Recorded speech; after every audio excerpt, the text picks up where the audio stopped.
Hey guys, this is Tim with Tim Stout and Associates, Compass Real Estate, your trusted real estate experts for Coweta and Fayette County.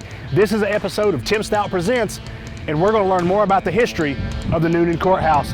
Come with us as we talk to local historian Elizabeth Beers.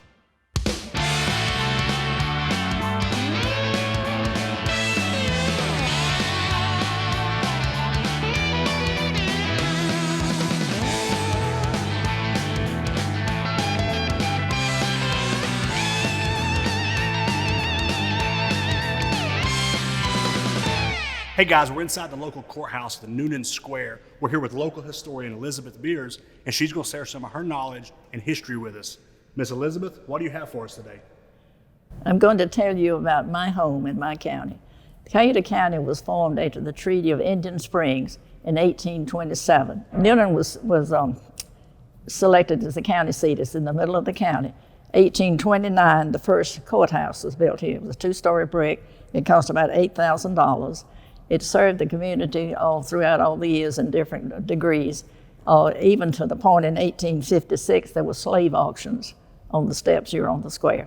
So that was the time that was happening in that point. In 1864, 65, 1864, there was a Battle of Brown's Mill here. But anyhow, the courthouse was used as a hospital for sick and wounded. They had sheds and beds around the court square. This court square was decorated with chinaberry and elm trees, so that was a shade for them in the shade. Newnan is a very prosperous town. It's always been very prosperous. At one time, there were 7 millionaires in a two-block area on East Broad Street that was connected with the R.D. Coal Company. But we're doing well. We had this two-story old brick courthouse. Let's build a new one. Well, there were people who wanted to save the old one, and they had an injunction. What do you do when you have an injunction? You go in the night before and you tear the courthouse down. It wasn't there the next day. But anyhow, this R.D. Coal Company started out as woodworking down on East Broad Street, and they went into the decorative trim and everything. So they had just started, and they put in a bid to do the new courthouse. They needed the business they were starting. So at a bid of $75,000, it covered expenses and paid the employees. This was 1903, 04, kind of hard time. But it kept their jobs. The coals were always committed to the community.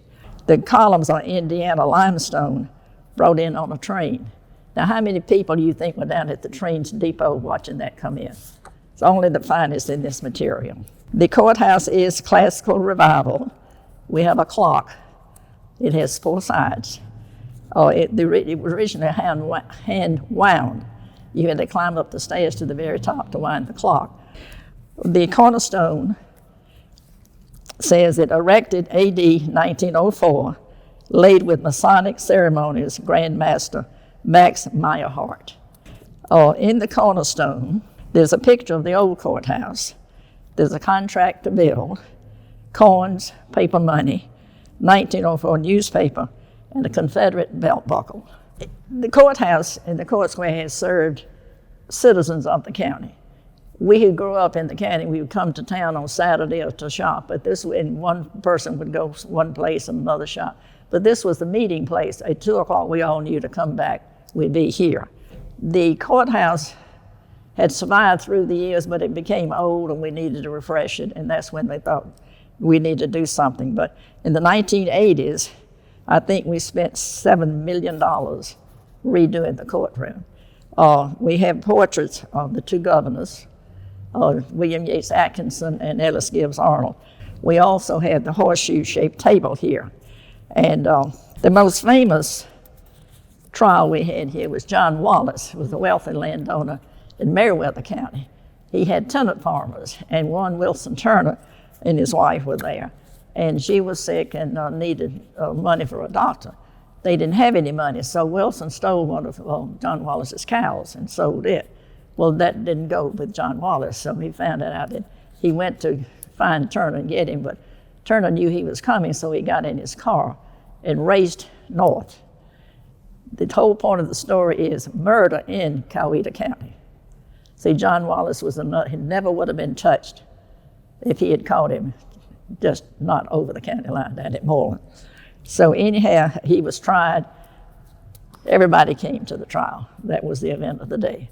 Found guilty, was in the jail down on East Broad Street, and was electrocuted in Milledgeville. We still have our heritage.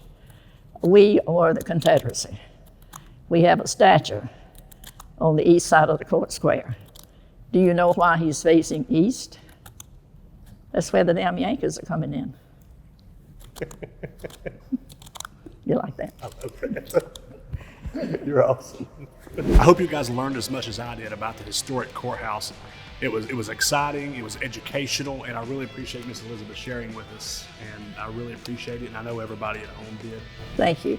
Guys, I've enjoyed it very much. Thank you for coming to Newnan.